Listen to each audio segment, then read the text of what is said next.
Hola, esta es una conversación más de las que transcurren en Bilbao durante la celebración de la reunión de divulgación científica Naucas, donde varias ocasiones yo mismo y quienes nos acompañan hemos dado charlas de divulgación tratando de dar a más gente acceso al conocimiento más básico. Quiero dar las gracias, como siempre, a Naucas, a sus organizadores, a la Cátedra de Cultura Científica de la Universidad del País Vasco y, por supuesto, a quienes nos apoyan en GoFundMe y en Patreon. Sin ustedes, esto sería imposible. Este viaje a Bilbao, todas estas entrevistas con científicos y divulgadores habrían sido imposibles. Gracias, porque son los verdaderos productores de esta serie. Hoy vamos a comenzar con una investigadora que se dedica a los procesos cognitivos, además de ser divulgadora de la psicología científica. Nombre que desgraciadamente todavía hay que usar para diferenciarla de las especulaciones sin fundamento en las evidencias, sin fundamento en los hechos, que se solía llamar psicología y que algunos todavía llaman así. Me refiero a Elena Matute. Elena, muchísimas gracias por aceptar nuestra invitación, pese a la tareada que estás, porque es una persona que trabaja continuamente. Elena Matute es catedrática de Psicología Experimental en la Universidad de Deusto, aquí en Bilbao, la misma universidad donde obtuvo su doctorado en la especialidad. Ha sido investigadora visitante en Sydney y en Queensland, Australia, en Málaga, en Gante, Bélgica, presidenta de la Sociedad Española de Psicología Comparada y de la Sociedad Española de Psicología Experimental. Ha sido miembro de la Comisión Permanente del Proyecto Enciende de la Confederación de Sociedades Científicas de España y actualmente dirige el Laboratorio de Psicología Experimental. Sus áreas de investigación van desde cómo aprendemos, nuestros sesgos cognitivos, asociaciones mentales, supersticiones, pseudociencias, ilusiones causales, aprendizaje asociativo y también algo muy relevante, que es la psicología de las nuevas tecnologías, nuestra relación con las inteligencias artificiales o lo que llaman inteligencias artificiales, aspectos psicológicos de nuestra vida en red, etc. Es autora del libro Nuestra mente nos engaña, que tenemos aquí, y como si eso fuera poco, es cuentista. ¿Cómo va? Bueno, en la descripción de este video, aquí en el cuadro de abajo, encontrarán enlaces a todos los espacios de Elena Matute en internet, su página personal, su Twitter, etcétera, todo para acceder, acercarse a lo que hace Elena. Elena, yo estudié psicología, bueno, estudié mal psicología y no la terminé, pero es una de las áreas más difíciles de la ciencia, quizá porque es una de las que más tardó en desarrollarse. En desarrollarse al menos con los métodos de la ciencia, ¿no? Primero fue más fácil para el método entrar en la astronomía o en la física o la anatomía, pero entrar en la psicología representaba entrar en el terreno exclusivo de las deidades, del sancta sanctorum del ser humano, nuestra alma, nuestras emociones, nuestras pasiones, ideas, creencias. Si la psicología experimental comienza, y si me equivoco, me corriges, por poner una fecha en 1879, cuando Wilhelm Wundt abre su laboratorio en la Universidad de Leipzig. El primer laboratorio, sí. El primer laboratorio. Estamos hablando de una ciencia muy joven. Muy joven, es la ciencia más joven. Sí. Es la ciencia más joven. Sí. Y en muchas ocasiones se siguen teniendo grandes áreas que son no científicas. Claro, vamos, yo creo que es, a ver, como ha pasado en otras ciencias, que yo qué sé, la química, pues al principio era alquimia y poco a poco se fue convirtiendo en algo serio, ¿no? En psicología, pues efectivamente, es una ciencia muy reciente, todavía nos estamos quitando mucha pseudociencia encima, porque además, claro, empezó la psicología experimental, pero estaba por ahí el psicoanálisis, estaban un montón de cosas que poco a poco, pero todavía queda mucho.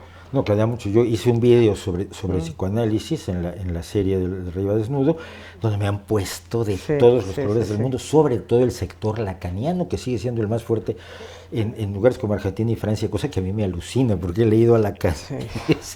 Es verdaderamente increíble. ¿Cuál es la situación en general de la psicología como ciencia en la actualidad? En España hablamos. En el mundo, en general. A ver, por ejemplo, por empezar por aquí, yo creo que en España, en la universidad, a día de hoy hay una psicología muy científica. Es difícil a día de hoy, por ejemplo, sacar una titularidad o una cátedra si uno no se dedica a la psicología científica, si uno no está investigando, pero claro, eso es a día de hoy. Quiero decir que todavía queda, probablemente la generación más mayor, pero que cada vez queda menos, pues personas que a lo mejor no han hecho investigación o no se han dedicado a la psicología científica, pero dentro de la universidad cada vez hay menos. y eso yo creo que es muy positivo. En la calle sigue habiendo mucha pseudociencia. Pero bueno, yo creo que a nivel, y desde luego a nivel global, o sea, todo lo que son las publicaciones científicas, la psicología, yo creo que en este momento, vamos a decir la psicología, porque es que yo creo que lo demás no deberíamos llamarlo psicología. Claro. La psicología yo creo que está en un momento muy dulce, muy bueno. O sea, estamos llegando a ese momento en que empezamos a tener impacto. O sea, yo por ejemplo, lo que conté ayer aquí, es que si quieres luego hablo un poquito de ello. En la psicología se está viendo que puede influir en muchísimas cosas. También es verdad que yo estoy en la parte más básica de la psicología, que es donde vemos más los resultados y que es la parte más científica. Claro, luego eso hay que aplicarlo y tampoco es fácil muchas veces aplicarlo. Cuando tú, yo qué sé, imaginemos un experimento sobre depresión que con ratas, pues que no es lo que hago yo, pero que pueden hacer colegas míos. Claro, en el laboratorio y con ratas lo puedes hacer, pero lleva eso a investigación con pacientes, pues muchas veces tampoco es tan fácil.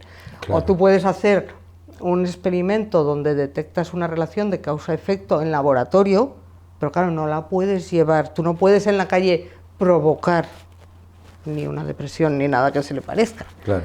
Entonces, por eso digo que también lo que yo veo en el día a día es la parte más científica de la psicología. Luego yo sé que los que lo aplican a la clínica, a los colegios, a la empresa, tal, claro, tienen una gran dificultad. Primero, conocer muy bien lo que se está investigando y después la enorme dificultad de aplicarlo bien en un contexto muchísimo más ruidoso que el nuestro. O sea, claro, entonces yo creo que a día de hoy tenemos una diferencia, se está procurando aplicar cada vez mejor lo que se hace en investigación básica y en investigación aplicada también en las universidades. Pero claro, el que está en la calle, el que está atendiendo pacientes, el que está llevando niños en los colegios, lo tiene muy difícil. Lo tiene muy difícil. Sí. Hay una cuestión que me llama la atención. La psicología es en gran medida víctima del avance de la ética en la investigación. Siempre he pensado, y lo comento con frecuencia, los experimentos de Jenner con el hijo de su jardinero, de le voy a inocular la viruela de las vacas, la viruela de las ordeñadoras, y luego a ver si le da viruela, es una barbaridad. Que hoy en día cualquier comité ético te corta la cabeza si lo intentas, y esto ha pasado en muchísimas otras investigaciones.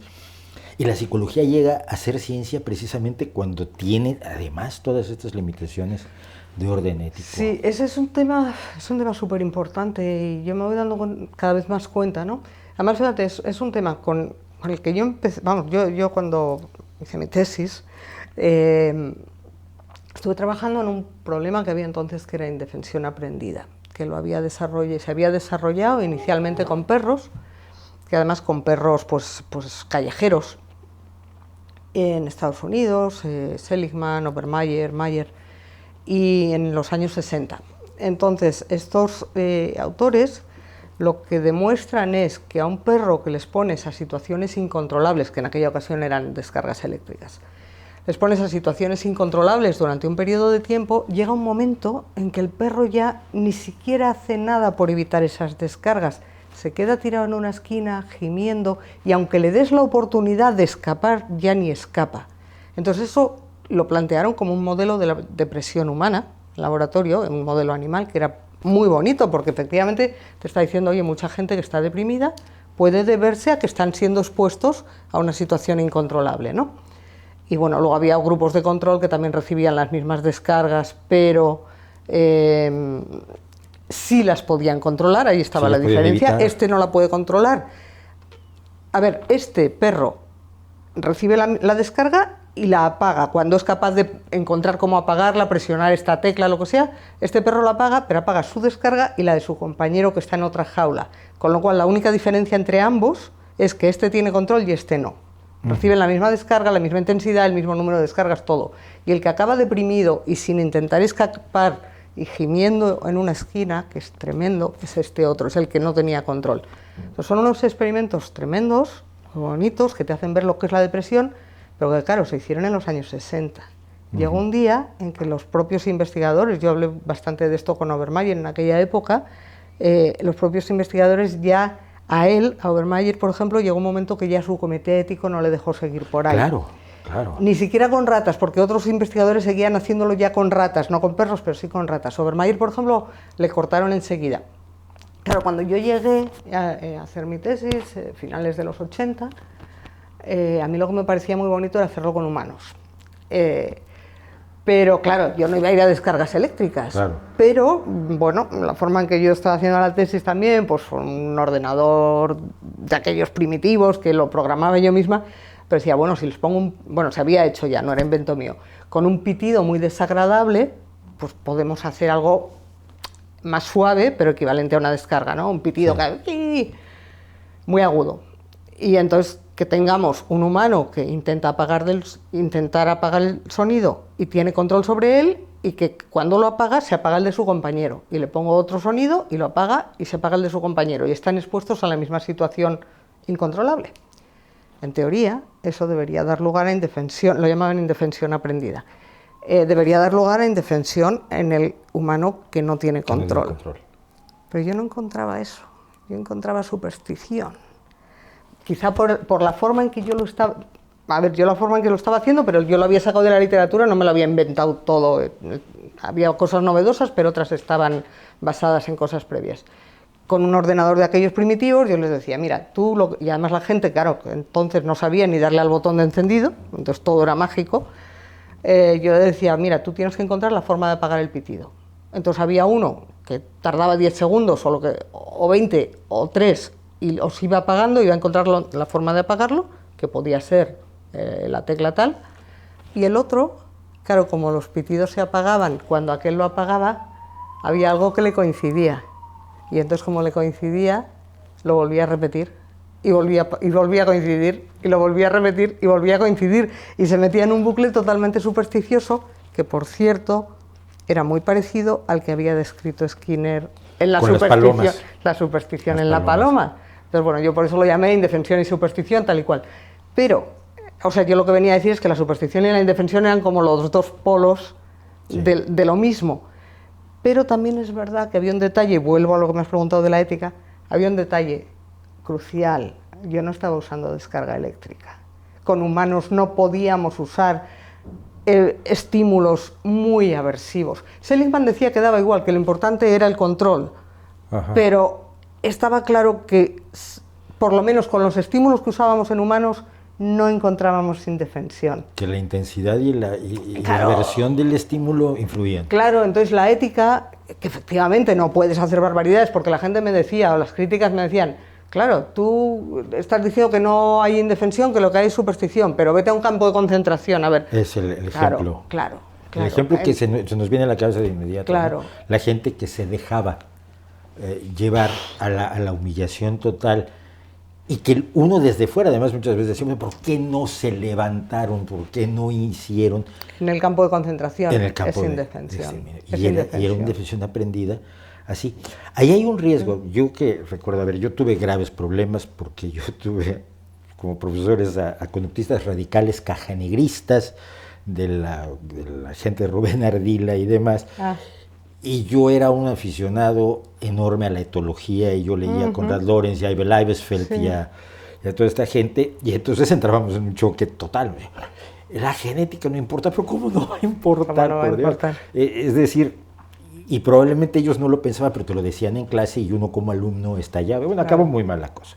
Yo acabé muy mal con gente muy famosa dentro de la psicología conductista radical, pero había una cuestión que señalaban con frecuencia los etólogos, y que incide en esto, y es, por un lado, somos parte de un árbol filogenético donde tenemos relación con los demás seres vivos, pero por otro lado está el riesgo de la antropomorfización cuando trabajas con animales, que hay que ser muy cuidadoso. Yo recuerdo un experimento de Franz de Waals que es clásico, el de que le da una aceituna a dos monitos cuando hacen algo correcto. Es muy bonito, sí. Y luego le cambia a uno, le empieza a dar uvas, y al otro le da aceitunas, y este empieza a protestar, ¿por qué no me das uvas? Era exactamente lo mismo, solo que aquí le está recibiendo más que yo.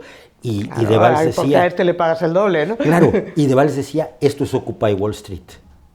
Si esto, sí, pero ¿qué tanta preocupación tengo que tener por antropomorfizar, por tomar la experiencia humana y aplicársela al otro animal. Ya. O al revés, por usar el modelo animal incorrectamente, que la medicina lo ha hecho en muchas ocasiones. Pienso en la talidomida, por ejemplo. Se usó el modelo de las ratas y resultó que las mujeres humanas sí metabolizaban la talidomida. ¿Cómo abordan eso ustedes en psicología? Porque es evidentemente una preocupación. Bueno, en psicología los modelos animales han sido muy, muy útiles durante muchos años. Yo diría en los años 60 eran fundamentales, los años 70, en ese cambio otra vez a la psicología científica después del psicoanálisis. La psicología cognitiva también se basó mucho. Hoy en día yo tengo la sensación de que se está reduciendo la incidencia de la psicología animal, de los modelos animales, porque muchas de las cosas que se hacían con animales se pueden hacer con personas, con estos métodos de ordenador, y luego también porque es verdad que todo lo que son modelos animales ha pasado más a las neurociencias. Yo lo estoy separando un poco, sí que es verdad que hay muchísimos colegas míos que hacen neurociencia, están haciendo modelos animales y están haciendo otras cosas, ¿no? Pero bueno, yo hablando más de lo que es la psicología conductual, que también es lo que yo hago. Pero sí que se nos ha quedado antes un poco en el tintero un tema de la ética, que si me dejas volver... Claro, claro. Es que si yo estaba comentando cómo, bueno, yo no podía trabajar con humanos y hacer cosas que no fueran éticas, entonces ya llega un momento que dices, bueno, pues este tema ya no lo puedo seguir investigando porque está claro que con humanos tengo una barrera ética que tendría que ponerme, es imposible, ¿no? Pero a día de hoy, esto es un poco lo que he contado aquí en Naucas, nos estamos encontrando con un problema tremendo, que es estas grandes empresas de Internet, que son 4, y están haciendo experimentos con todos nosotros, pero a lo bestia, y no pasan ningún comité ético.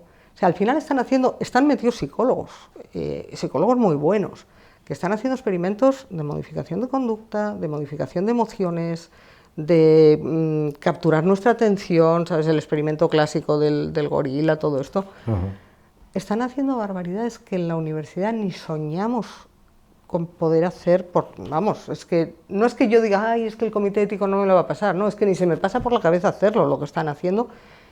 Y claro, no con una muestrita de 50, 100 personas como puedo hacer yo en la universidad. O sea, están haciendo experimentos con millones de personas, lo que quieren, capturando nuestra atención, haciéndonos que nos dediquemos todo el que... Estamos metidos en una caja de Skinner, dándole al clic todo el día donde ellos quieren que le demos, y están manipulando nuestras emociones. Es decir, todos esos experimentos que tú me preguntabas si la ética no ha frenado mucho la psicología, ha frenado la psicología científica que se desarrolla en las universidades. La que a día de hoy están haciendo 4 empresas nos está sacando una ventaja tremenda, y no sabemos por qué eso no se publica. Pero intuimos que están muy, muy lejos de nosotros ya. A mí me parece tremendo, me parece una cosa que tenemos que empezar a espabilar. Y a instaurar quizás comités éticos que también regulen a las empresas. Es que yo creo que hay 2 factores. Por una parte, legislación, que se está empezando a hacer, pero que seguro que va a ser lento y que en principio va a ir un poco por detrás. Y luego, por otro lado, como dices tú, comités éticos. Pero los comités éticos, o lo que fuera, tenemos que forzarlos nosotros, los usuarios de Internet, la gente, la población, tenemos que forzar a las empresas a, bueno, tenemos que empezar a premiar y a reforzar a otras empresas que sean más éticas, más transparentes, que nos manipulen menos, que hagan menos experimentos con nosotros, y eso forzará también a las grandes a crear su propio comité ético y a decirnos lo que hacen no solo con nuestros datos, sino con nuestra atención, que es más... Está empezando a haber movimientos en el mundo contra esto. Con nuestra percepción. Yo quizás encontraría un paralelo con lo que se ha hecho en la regulación alimentaria o farmacéutica, por ejemplo, ¿no? Que luego esto se debate mucho con la gente cuando hay paranoia sobre las farmacéuticas o sobre la alimentación. Y te sacan ejemplos como el de la talidomida, que para mí es uno de los ejemplos, porque realmente cambió el modo de valorar las farmacéuticas. Cuando la talidomida, esto lo he contado, pero cuando la talidomida llega a Estados Unidos, la FDA tenía 7 farmacólogos para aprobar todos los medicamentos. Y entonces, claro, Tú le creías a lo que decían las farmacéuticas, y de no ser por una mujer que dijo, aquí me falta un experimento sobre traspaso de barrera placentaria concretamente, de no ser, gracias a ella no hay casos de talidomida en Estados Unidos, pero también gracias a ella se alteró totalmente la legislación en Estados Unidos de la FDA y por supuesto lo que es ahora la regulación farmacéutica. Y la regulación alimentaria sigue un camino más o menos parecido después de desastres alimentarios terribles. Esperemos que no sea necesario que haya un desastre, pero es posible lograr ese tipo de regulaciones. Si se ha logrado regular a la industria del tabaco, a la industria farmacéutica, a la industria alimentaria, se debe poder regular también a las industrias de Internet, de las redes. Ojalá, ojalá. No te veo muy optimista. Yo tengo miedo, porque además yo veo que la gente está muy diciendo, pues si total, si ya nos estamos acostumbrando. Pues. Y tú ves a los niños que les están haciendo ya apps para niños, Facebook para niños, no sé qué. Y la gente dice, si son nativos digitales, si eso les da igual. Pero ¿cómo que les da igual? Si es que, claro que les da igual, son pequeñitos, los tenemos que proteger. Claro. O sea, no pueden meter a los niños en la caja de Skinner de Amazon y de Facebook y dejarlos ahí que se acostumbren. Eso es decir que nos parece bien que hagan con ellos lo que quieran. Saber qué es lo que está pasando para poder tomar decisiones. Claro, decisiones. Entonces yo veo que la gente está un poco como en plan pasotilla, bueno, ya nos hemos acostumbrado. Digo, no, esto está empezando, lleva muy poco tiempo. Pero también no favorece una visión conspiranoica. Yo pasé por esto. Sí, yo tengo ese miedo. Con Cambridge Analytica. Sí. La gente empezó a decir cosas sobre Cambridge Analytica que yo tuve que explicar en un video porque llegó a una paranoia tal que casi votaste lo que te dijeron. Y cuando explicabas que lo que se hizo fue mover a unos cuantos miles de personas, empujarlas un poco en los estados clave para que votaran a Trump, que probablemente iban a votar de todos modos, que no es esa manipulación de... Lo que pasa es que es más, yo pienso que es más que eso, porque tú fíjate, de todas formas, sí estoy de acuerdo, luego si quieres volvemos, aquí hay que tener mucho cuidado con esa con esos miedos, y que hay que trabajar todos juntos, no podemos dividirnos. Si quieres luego volvemos a eso. Sí. Pero yo creo que lo que hay en este momento, esas empresas tienen una serie de inteligencias artificiales que aprenden solas. Están aprendiendo, es decir, no están programadas. Eso quiere decir que en buena parte o se les están yendo ya de las manos o se les pueden ir, porque son inteligencias artificiales que aprenden, aprendizaje artificial. Aprenden de nosotros, como este robot de, no sé de quién era, de Facebook, creo, que se volvió, o de Twitter, que pusieron en Twitter, de Microsoft, que se volvió racista, porque claro, es lo que aprende de la gente. Si tú sueltas a una máquina que aprende, la sueltas en Internet, la sueltas en Twitter. Sí, escribía textos racistas, sí. Racistas, xenófobos, bueno, de todo, ¿no? Y mal lenguaje y de todo. Y lo apagaron en un día y no pasó nada. Pero todas esas máquinas están aprendiendo del mundo, de nosotros, de lo que hay en Internet. No están programadas. Nosotros les enseñamos y ellos nos enseñan a nosotros, nos reforzamos mutuamente. Yo lo que contaba ayer aquí es, están aplicando los principios de Thorndike, una conducta que es reforzada tenderá a repetirse. Los principios de Skinner de aprendizaje por reforzamiento se están aplicando, es lo que hace aprender a todos estos inteligencias artificiales.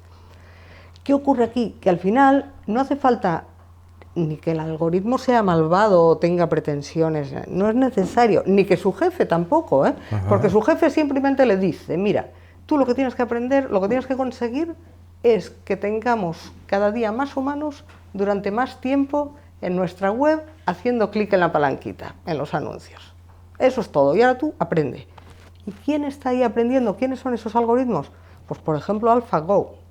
AlphaGo es el que cuando lo pusieron a jugar al Go, que era ese juego que jamás nos iba a ganar una máquina, pues aprendió primero jugando contra humanos y después jugando contra sí mismo y ganó al campeón del mundo. Y la gente decía, solo es un juego. Vale, solo es un juego, pero esa misma máquina que solo es un juego es la que ahora nos pincha los vídeos de YouTube. Claro. Y claro, juega contra nosotros, contra nuestra fuerza de voluntad, contra nuestros sesgos cognitivos, contra nuestras debilidades. Está aprendiendo a explotarnos porque su trabajo es conseguir que pasemos más tiempo y que te metas 5 minutos a YouTube y pases media hora. Por otro lado, también juega con nosotros, ¿no? Juega contra tus debilidades y las mías. Sí. Ahí hay porque lo que tenemos que conseguir, o sea, yo no quiero cargarme la tecnología porque es progreso y es psicología todo lo que hay detrás. Lo que tenemos que conseguir es lo que tú has dicho, que juegue con nosotros, que se monte en nuestro mismo barco. Que hablábamos curiosamente del algoritmo de YouTube. Yo decía, yo he descubierto, yo soy un aficionado a la música, a ciertos tipos de música, además muy especiales, como el folk, la música de raíces, etcétera. Y la barra derecha de YouTube me ha permitido encontrar los grupos más maravillosos y lo nuevo que se está haciendo. Porque claro, él está leyendo obviamente los vídeos que yo veo. Te conoce mejor que tú mismo. Me conoce y de pronto dice, acaba de salir un grupo, no me lo dice, simplemente pone ahí un Cocktail. Cocktail es un grupazo y además están dos de los músicos que yo he seguido en el pasado. Está jugando conmigo. Probablemente está jugando con mis debilidades. Intuye lo que te va a gustar. Con mis deseos, sabe. claro. Exacto. Te conoce mejor que tú mismo. Pero, y acaba de empezar, además, lo que está haciendo es darme la información que de otra forma yo no obtendría. Sí, ya, exacto. Y entonces ahí te beneficia y te deja muy contento, pero lo mismo que te da esos grupos, te da información, propaganda política. Es decir, toda esa información que cuando hablamos de música dices, ¡ay, qué bien!, se usa también para venderte cosas que no habías pensado comprar y desde luego para mandarte información política y cada vez más extrema. Si tú le muestras unas preferencias políticas, lo que te va a ir mostrando va a ser cada vez más extremo. Esto está polarizando el mundo también. Puede ser que tenga algo que ver con el populismo. Eso sin ninguna intención por detrás. Es lo que quiero insistir, ¿eh? Que solo tenemos que conseguir que los objetivos de esas máquinas sean otros, más saludables, más interesantes para la humanidad, y entonces esas máquinas jugarían con nosotros. Claro, y el poder de esos mismos algoritmos se puede usar de otra forma. Finalmente es una tecnología. Exacto. Y detrás es psicología. A mí me fastidia mucho que lo que se está metiendo ahí es psicología pura, y los mejores psicólogos están ahí. ¿Por qué me fastidia? Porque digo, hombre, para una vez que la psicología empieza a tener un impacto a nivel mundial, pero bestial, podríamos usarlo para bien, que es lo que siempre hemos querido los que hemos hecho investigación, para beneficiar a la humanidad. Y no están en la universidad esos psicólogos, claro. No, claro que no. Y no se está usando para beneficiar a la humanidad, sino a 4 empresas. Vale.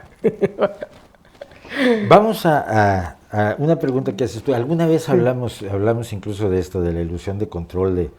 Y yo te comentaba que a veces me extrañaba mucho cuando uno sabía que se iba a cortar cuando estaba lavando los cuchillos, pero no podía evitarlo, finalmente se cortaba y parecía que se hubiéramos dado cuenta que se cortaba tarde y luego se ilusionara de que creía que se había anticipado al corte. El hecho es que cuando te das cuenta tienes el dedo cortado. Y tú has trabajado mucho sobre la ilusión de control y cómo nos engaña nuestra mente. Y el problema de siempre es ¿a quién engaña nuestra mente si nosotros somos, o teóricamente somos, nuestra mente? ¿No? Esta idea de que hay un pequeño hombrecito adentro de nuestra cabeza, que creo que ha sido muy dañina. ¿No? Eso no, la verdad es que es un título, es una forma de poner el título, nuestra mente nos engañamos nosotros. De hecho, en las primeras páginas sí que lo digo, porque de hecho está más de moda la otra frase que es tu cerebro te engaña, nuestro cerebro nos engaña. Entonces yo quería darle la vuelta para decir, bueno, es tu cerebro, es tu mente, eres tú, lo explico en las primeras páginas, somos nosotros. ¿Cuáles son los procedimientos que usamos para...? Digo, nosotros todos conocemos a alguno, que de pronto te descubres a ti mismo que dices, me estoy viendo a la cara yo solo, ¿verdad? Espectacular. Me estoy engañando. Sí, me estoy engañando a mí mismo porque me satisface, porque me da tranquilidad. Pero ¿cuáles son los mecanismos que ustedes en el laboratorio exploran de esta capacidad que tenemos los seres humanos de crearnos ilusiones que sabemos que lo son, pero nos negamos que lo son? No sé, no sé si es el mismo ejemplo, igual me desvío un poco. Volviendo a lo que contaba antes de la indefensión, los experimentos que yo estaba haciendo, que son parecidos a los que hacemos ahora, que eran con sonidos desagradables en las que un voluntario en una cabinita tenía que apagar con el ordenador ese sonido y al otro se le apagaba solo. Claro, como aquel de allí, las instrucciones eran las mismas, las instrucciones eran tú tienes que encontrar la forma de apagar el sonido. Entonces, claro, cada vez que aparecía el sonido, hacía algo. Y claro, el sonido se acababa porque su compañero lo había acabado, él no lo sabía. Entonces, esa coincidencia entre acabo de teclear el número 32 y se ha apagado, inmediatamente lo convertimos en una señal de causalidad. Esa es una de las cosas que nosotros vemos mucho, ¿no? Las coincidencias las utilizamos como señal de causalidad. Eso en principio es bueno, porque en el día a día, claro, tú no puedes estar analizando en tu día a día a ver si esto es causa-efecto, o sea, nos volveríamos locos, no haríamos otra cosa. En el día a día te da mucha información así rápida para salir al paso, el que ha ocurrido esto, después esto, causa-efecto. No sé. Es un bayesianismo primitivo. Exacto, es muy intuitivo y en el día a día funciona muy bien. Pero claro, tienes que saber que también nos lleva a errores. Entonces sí que es verdad que para muchas cosas en la vida pues no importa equivocarse. Si tú te tomas una pastillita y luego te encuentras mejor y dices, pues bueno, ¿qué más da? Pero claro, como tengas algo grave, pues ponte a pensar si de verdad esa pastillita es lo que te está haciendo estar mejor o no, ¿no? Claro. Quiero decir que yo creo que es fundamental el decir, sé que no tengo capacidad para detectar causa-efecto, por lo menos no de manera inmediata y sin dedicarle un montón y tal, y está claro que si algo me importa y algo es grave, tengo que parar, tengo que analizarlo bien, tengo que fiarme de quien lo haya analizado, etc. Las claves que usamos las personas y también los animales, pues sobre todo la contigüidad, la casualidad, la coincidencia. La cercanía en el tiempo, ¿no? La cercanía en el tiempo y en el espacio, las dos. Esa es la fundamental. Bueno, luego hay otras. Pero bueno, podríamos entrar en detalles de los experimentos, no sé si... Sí, es fascinante. Porque finalmente estás trabajando sobre lo esencial que somos nosotros mismos, ¿no? Sí. Y allí... Yo no sé si este terreno todavía de la especulación filosófica del conocimiento, decía Russell que filosofía es todo lo que todavía no es ciencia, yo estoy de acuerdo, muchos filósofos no están de acuerdo conmigo, se enojan muchísimo conmigo, cosa que me divierte enormemente, pero hay algo de lo que sabemos más y es de cómo nos engañan otras personas, ¿no? Pienso en el truco que se hizo viral hace tiempo, el de la sábana con el perro o el gato. Pones al perro al gato, te pones en una puerta, subes la sábana, sueltas la sábana y te escondes. Y entonces porque además hay miles de videos ya de esto, había perros que te miraban como diciendo, había perros que se sorprendían, o por lo menos parecían, no quiero antropomorfizar, parecían sorprenderse enormemente. Sí. Dios mío, ¿qué ha ocurrido?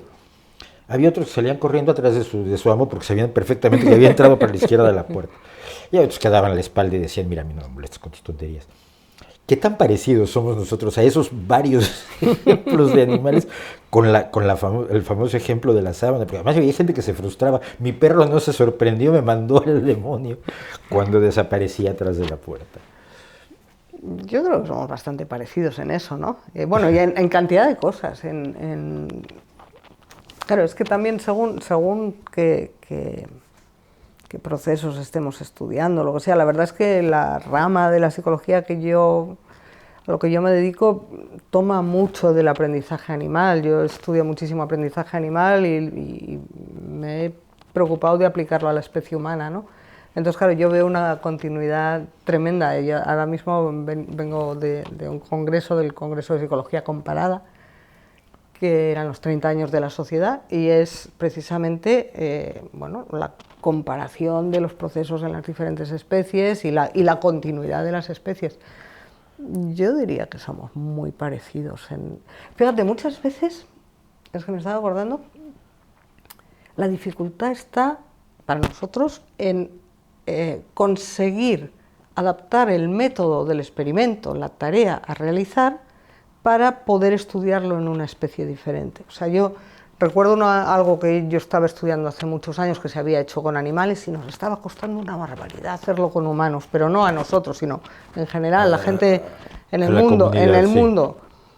Y nos estaba costando una barbaridad hacerlo con humanos. Y poco a poco, pues el uno empieza a publicar no sé qué y lo tiene casi bien, el otro tal. Entonces vas puliendo el procedimiento y al final sale con humanos. Y no solo sale con humanos, sino que además hay alguno que le da una vuelta de tuerca y dice, oye, mira, con humanos sale y además es reversible. Eso no lo tenéis con animales. Ajá. Y entonces empieza a investigar en ratas y con ratas no sale. Y al final adaptas el método. Claro, porque la misma tarea, no sé, pues se estaba haciendo con animales en condicionamiento clásico, yo qué sé, con una luz que señala una descarga eléctrica.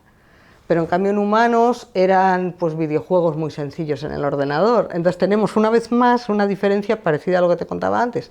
En la rata estás usando descarga eléctrica, que es un estímulo biológicamente significativo con una gran intensidad para la supervivencia, y en humanos estamos jugando con cosas simbólicas que entran dentro de la ética.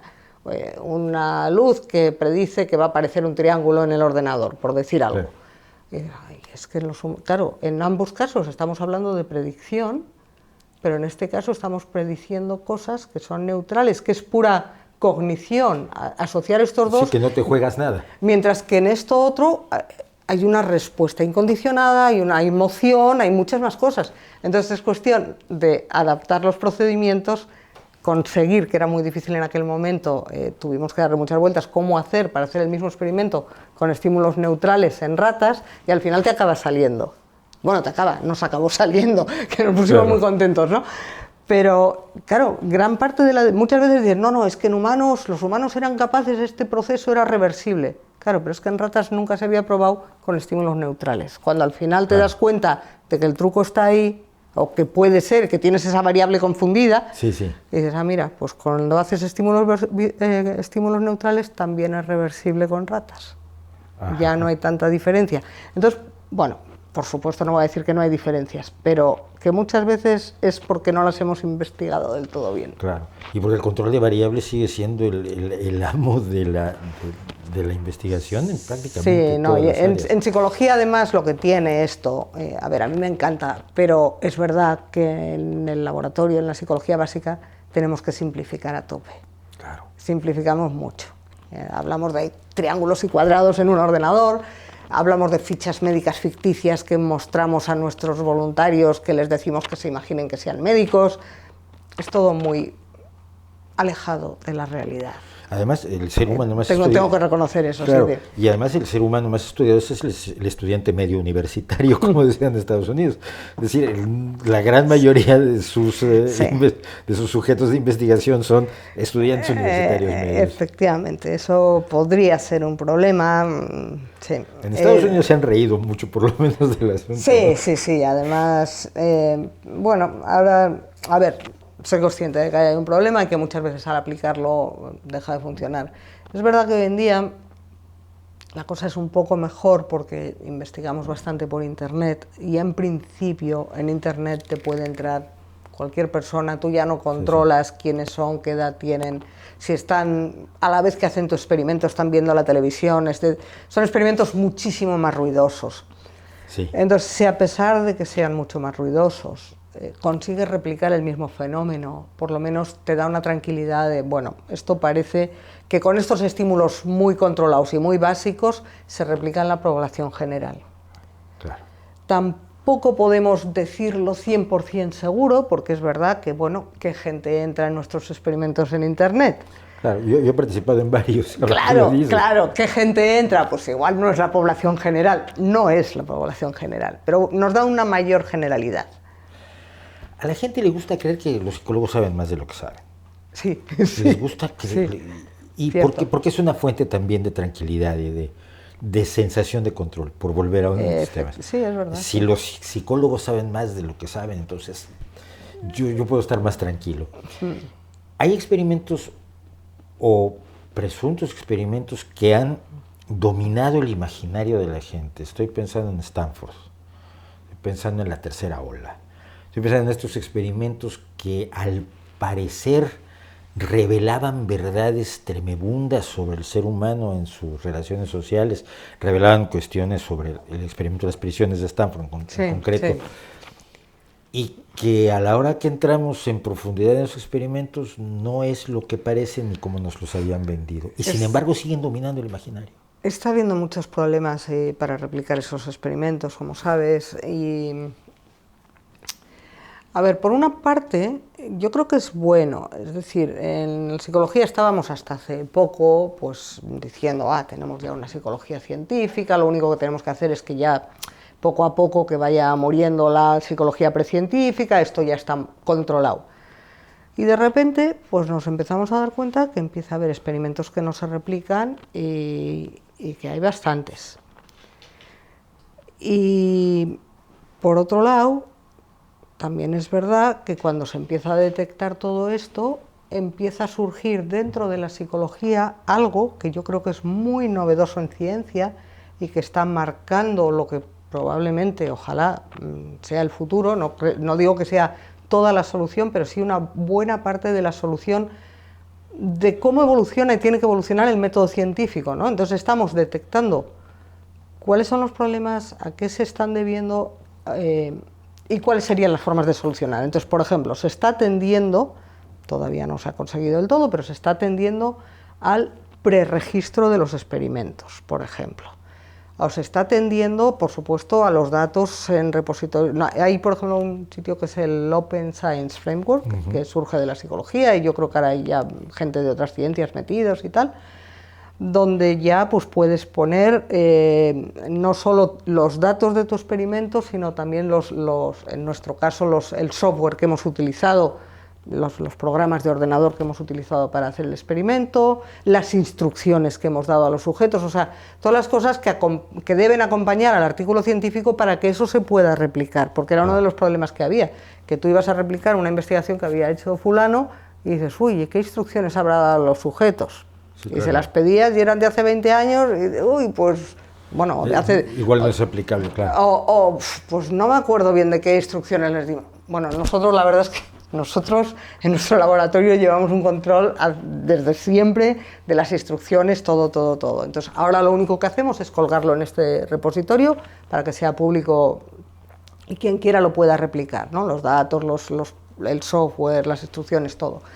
Eso es una parte muy importante, pero luego además de eso se está tendiendo también, como digo, a los preregistros. El preregistro es una maravilla el día que acabe de funcionar por un motivo, porque claro, estamos detectando muchos de los problemas que hay en ciencia y en psicología había mucho de eso, es, por ejemplo, el sesgo de publicación. Yo tengo las carpetas del laboratorio nuestro, bueno, yo y todos, por lo menos en psicología, llenos de experimentos que no han salido. ¿Por qué? Porque si no sale, no me lo acepta ninguna. No es publicable, a nadie le interesa saber en qué me he equivocado, ninguna revista lo va a publicar. Pero claro, eso es un sesgo de publicación bestial, porque al final solo se publican los resultados positivos. Estoy exagerando un poco la nota. Pero se han publicado, cuando antes te contaba, experimentos que no conseguíamos que salieran en humanos y luego no conseguíamos que salieran en ratas.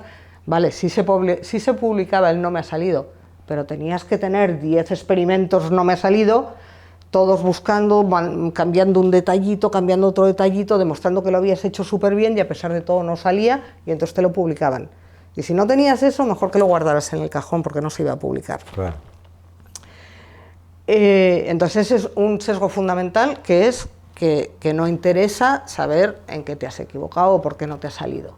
Pero claro, igual resulta que no sale porque no tiene que salir. Luego hay otro sesgo que es el de los revisores, que muchas veces quien te está revisando pues también es humano, igual que tú. Sí. Y no solo tiene que mirar si está bien hecho el experimento, si la metodología es correcta, si el experimento aporta algo nuevo, tiene que mirar ciertas cosas, pero es que además es humano y además le gusta o no le gusta y tiene sus propios sesgos. Entonces esos sesgos del revisor también se eliminan con el preregistro. ¿Por qué? Porque con el preregistro lo que se pretende es, y algunas revistas lo están haciendo ya, pero de momento muy pocas, que mandemos, imagínate que yo quiero hacer un experimento para poner a prueba tal teoría. Mando a la revista lo que voy a hacer, el detalle de la metodología, el por qué lo voy a hacer, cuál es mi hipótesis, toda la primera parte del artículo, todo ya escrito, y si me dicen adelante, hazlo, salga lo que salga, me lo tienen que publicar. Con lo cual nos quitamos el sesgo de publicación, el sesgo del revisor y el sesgo del autor, y es una gozada. Lo que pasa es que las revistas no se acaban de animar porque, claro, eso... Hay unas cuantas que sí, y yo creo que eso va a ir a más. Pero claro, pues es un problema porque luego igual sale algo que no es del todo bonito, que no es del todo limpio, que les da pereza publicarlo. Pero bueno, se está empezando a hacer. Y luego ahí tienen las revistas también otra cuestión que a mí me fastidia mucho, que es cuando mandas un artículo a publicar y te dicen... es que no es rompedor. Está muy bien, pero no es rompedor. Y eso te lo dicen así. Es una visión casi periodística, ¿no? No es lo suficientemente sensacional. Esa visión periodística yo la veo cada vez más, y en las grandes revistas, cuando sea una revista de más impacto, más te contestan eso, pero en 24 horas. O sea, se miran el título y con suerte el abstract, y te dicen, no es lo suficientemente rompedor para nosotros. Y te dices, claro, luego son esas revistas las que te encuentras con todos esos experimentos que no se replican. Claro, si yo te voy a mandar algo que es rompedor, pues lo normal es que luego haya problemas para replicarlo. Mientras que si te mando algo que es un pequeño granito de arena sobre lo que ya había, pues es más fácil que sea algo sólido. Pero eso no interesa a los grandes. Claro. Como divulgadora que eres también, divulgar, explicarle a la gente por qué les deben importar los problemas de publicación científica, creo que es importante. Lo que ha pasado y lo que he observado yo en los últimos meses, que ha habido un debate grande sobre el problema de las publicaciones, sobre el predominio de ciertas empresas de publicaciones que prácticamente controlan el tipo de información científica que se mueve, sobre los problemas de la publicación abierta, recientemente sobre los problemas del agotamiento del revisor. Hay revisores que de pronto están tan tapados de revisiones y el revisor no cobra. Esto es uno de los elementos clave que trata de mantener la limpieza del análisis de las investigaciones. Es que aquel que revisa la metodología y los resultados y que el experimento sea sólido, no cobra, pero si es bueno recibe pilas y pilas. Sí, pero la gente común y corriente, cuando ve que hay un problema en la publicación científica, dice, esto demuestra que efectivamente todos los científicos están viviendo en la patraña. No. Tenemos que explicar también por qué importa el problema de las publicaciones. Sí, a ver, yo creo que es súper importante que los científicos tenemos que ser conscientes de los problemas que hay dentro de la ciencia. O sea, el método científico, ¿qué es? Una forma que hemos desarrollado entre todos, la comunidad científica, para evitar nuestros propios sesgos, porque somos igual de humanos que el resto. Y entonces ese método científico tiene que ir evolucionando según vamos detectando nuevos sesgos y nuevos problemas en diferentes épocas de la historia. Los científicos tenemos que solucionarlo, pero es que eso es parte de la ciencia y parte del método, el ir corrigiendo errores, ¿no? Pero efectivamente no puedes cargarte la ciencia, porque precisamente es donde antes se ha empezado a criticar, pues yo qué sé, los intereses, no sé, cosas que ahora se están criticando a los políticos. Los científicos estábamos diciendo hace mucho tiempo, tú no puedes tener un conflicto de interés, no puedes estar cobrando de aquí y haciendo este experimento, ¿no? Claro. Ese tipo de cosas yo creo que en ciencia se detectan antes que en ningún otro campo y se les pone remedio. Pero la gente no se entera. Ya, pero se tiene que enterar, se tiene que enterar. Y a ver, y tiene que estar claro que no puede ser una forma de criticar a toda la ciencia, sino precisamente ver que se está mejorando y que, no sé, no se me ocurre. Perdón, que estoy con el micro. Es que sí, realmente siento que es un problema porque ante el embate que está la ciencia bajo el que se encuentra la ciencia por parte de las pseudociencias e incluso de las anticiencias del pensamiento, porque el pensamiento posmoderno no es ni siquiera pseudocientífico, es directamente anticientífico, el relativismo que indica que todo vale. Cuando la ciencia hace su propia autocrítica, que es lo más importante que hace, eso es, se vuelve vulnerable a ojos de la gente porque el enemigo lo toma inmediatamente como arma. Pero eso es un gran error. O sea, si alguien no puede reconocer sus errores, no podría avanzar, no podría aprender, sería un dogma, ¿no? Te quedas ahí clavado y no tienes forma de mejorar si no ves tus propios errores. Claro. ¿Qué es lo que pasa en las creencias? Las creencias no evolucionan, eso se pueden contar igual todos los años. Sí. En cambio, ustedes nos tienen que contar una historia distinta cada vez. Sí, hay que mejorar y efectivamente, a ver, todo el tema este que se está viendo ahora también con las revistas científicas, es que estamos en un momento muy difícil, yo creo, en la humanidad en general y en ciencia en particular, ¿no? Las revistas científicas, claro, están resultando ser un negocio muy grande para cuatro, y es verdad que los revisores no cobramos nada, los autores tampoco. Revisores, claro, cuando yo he tenido épocas que tenía artículos para revisar montones y llega un momento que dices, tengo que empezar a cortar porque no me da la vida, ¿no? Yo tengo que producir y tal. y tengo que hacer muchas cosas aparte de revisar artículos. Entonces sí que es verdad que muchos científicos van diciendo que no pueden más o van quitándose mucho, revisas uno de vez en cuando, pero no puedes pasar muchas horas al día revisando artículos porque tienes que dar clases, tienes que hacer mil cosas. Y entonces hay algunos que efectivamente está recayendo mucho peso en este momento en algunas personas. Y luego además está el tema de todas estas revistas que hay ahora, que no se puede generalizar lo del acceso abierto, porque las hay muy serias y que hacen revisiones muy buenas, pero luego hay otras que, aprovechando lo del acceso abierto, el acceso abierto quiere decir que paga el que publica, pero no paga el que lee. O sea, se puede hacer de las dos formas. Hasta ahora pagaba el que lee, las suscripciones, en principio para bibliotecas universitarias o particulares o lo que fuera, ¿no? Y pagabas por suscribirte y por leer. Lo que pretenden las de acceso abierto es que pagues por publicar y que eso quede abierto a quien quiera. ¿Qué ocurre? Que hay revistas que son las mismas de antes, igual de serias, simplemente han cambiado el modelo, o otras nuevas que han cambiado el modelo, pero luego hay otras que con tal de que les pagues te publican lo que sea. Entonces, claro, ahí como autores es que no puedes ir ahí porque hundes tu carrera, hundes la ciencia, hundes todo. Pero bueno, ahí están. Hace unos años, y vamos a cambiar totalmente el registro, fuiste uno de los factores claves para que James Randi, el asombroso Randi, que nos acaba de cumplir 90 años,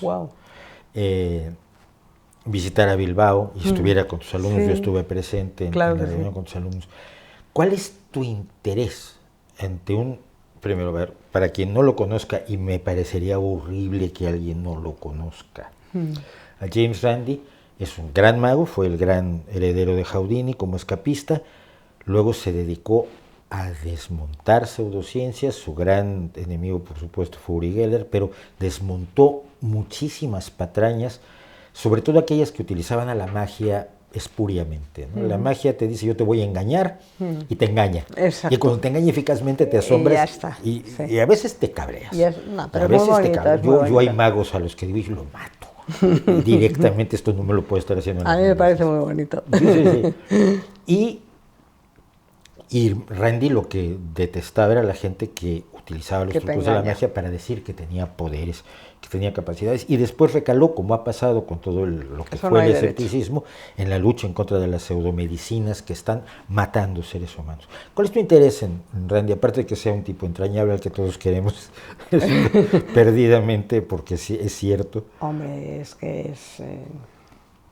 no sé, es que es el número uno, no sé. Sí. ¿Pero qué les enseña un mago así a los psicólogos? Bueno, claro, ¿qué nos enseña un mago a los psicólogos? Muchísimas cosas. A ver, todo esto que decimos aquí, nuestra mente nos engaña, ¿no? El cómo nos engañamos a nosotros mismos. Yo creo que Randi, bueno, los magos, pero Randi es el número uno, te enseña lo fácil que es engañarnos. Tú estabas presente en aquella reunión que hicimos allí en el laboratorio nuestro con los estudiantes.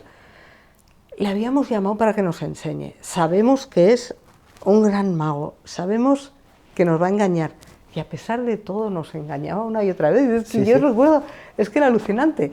Y dices, bueno, vamos a ver, si nosotros, que somos psicólogos, que sabemos cómo funciona la percepción humana, que vemos cosas que no son, que es muy fácil engañarnos, que sabemos cómo funciona la atención, lo fácil que es desviar la atención, que te puedes imaginar los trucos que te va a hacer, y a pesar de todo nos la cuela una y otra vez. Una y otra vez, es que te deja muy pequeñito, ¿no? Dices, es que no somos nada. O sea, es esa sensación. Y la gente, yo creo que es importantísimo ir a espectáculos de magos para darte cuenta de que no sabes qué es la realidad. No sabemos, no tenemos forma de conocer la realidad. Yo recuerdo mucho cómo Apollo Robbins ha trabajado con dos neurocientíficos, uno de ellos, ella de origen español, no me acuerdo los nombres ahora, pero Susana Martínez Conde. Susana Martínez Conde, lo vamos a poner en pantalla. Pero Apollo Robbins ha trabajado porque ellos hacían en la práctica, en el empirismo, aquello que ustedes están estructurando en cuanto a la cognición humana. Efectivamente, esa es una cuestión. Yo creo que ellos, mucho antes de que nosotros hiciéramos los experimentos y supiéramos incluso por qué ocurren muchas cosas, ellos ya lo dominaban, o sea, ellos sabían engañar a nuestra atención y nuestra percepción y nuestros recuerdos antes de que nosotros todavía tuviéramos una buena teoría de cómo ocurren estas cosas. No sé si la tenemos actualmente todavía, ¿no? Pero en ese sentido ellos han ido por delante, la parte práctica ha ido por delante de la parte teórica.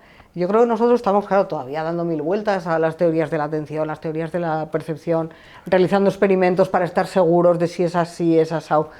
Entonces, pero ellos te enseñan mucho. Y luego también de Randi, por supuesto, me encanta, admiro mucho la labor que ha hecho de lucha contra las pseudociencias, porque, claro, siendo mi línea principal de trabajo en la investigación, todas estas ilusiones de causa-efecto, pues claro, esto es lo que luego ves, que a mucha gente le están engañando y le están provocando por ahí esas ilusiones de causa-efecto, le están haciendo creer que algo funciona cuando no funciona, cuando es una mera ilusión. Entonces, hombre, Randi es la persona de referencia que ha luchado contra eso y que se ha implicado contra eso, ¿no? Es tremendo. Una pregunta, ¿tú cómo llegas a decir quiero hacer psicología?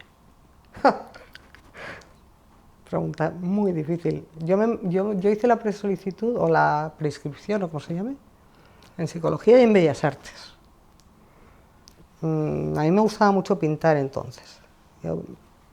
Y quería hacer bellas artes. También me gustaba mucho la psicología. Estuve prescrita en las dos y se iba cerrando el plazo y pensé que de las bellas artes no iba a poder vivir. Y tengo que elegir, y mañana me cierran el plazo. Un cálculo de empleabilidad. Y me metí en psicología. Y luego pensé, pues sí que he elegido muy bien, porque la psicología tampoco tiene mucho trabajo para todos los psicólogos que sale cada año. Y pensé que tampoco había elegido demasiado bien. Luego tuve suerte, tuve trabajo y me fue bien, pero muchos psicólogos no se colocan. Que has hecho algo que es difícil en la actualidad, que es haber estudiado en una universidad y mantenerte en esa universidad y crecer académicamente en esa universidad. Sí, bueno, por lo menos, a ver, cuando yo estudié, por lo menos aquí en España era lo normal. Así como en Estados Unidos, pues la gente en cuanto tiene que cambiar de sitio. Aquí es difícil cambiar de sitio. Sí. Es difícil, o sea, lo que es la movilidad. Bueno, lo que pasa es que a día de hoy, pues muchos de la gente que se quiere quedar en la universidad acaban yéndose al extranjero porque no hay plazas y tal.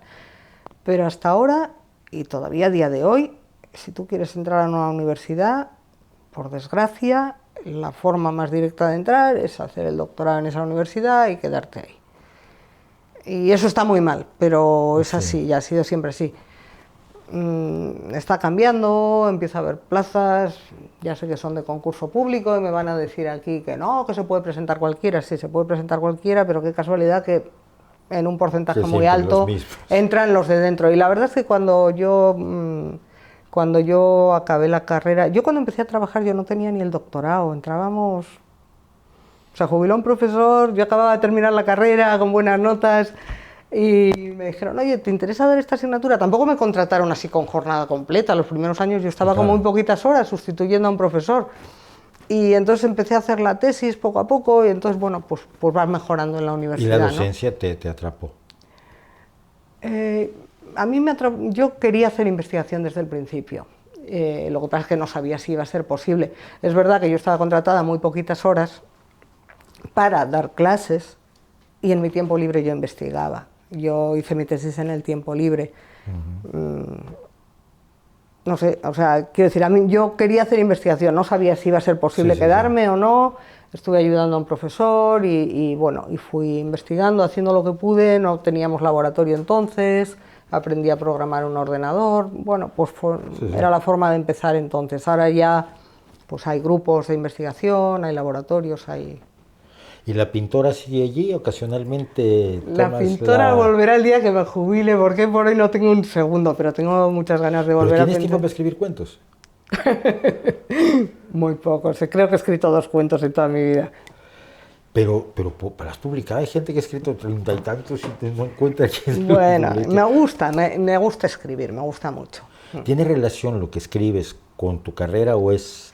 No, sí tiene que ver, sí. Los cuentos que yo he escrito son muy psicológicos y muy de nuevas tecnologías. O sea, es una forma quizá...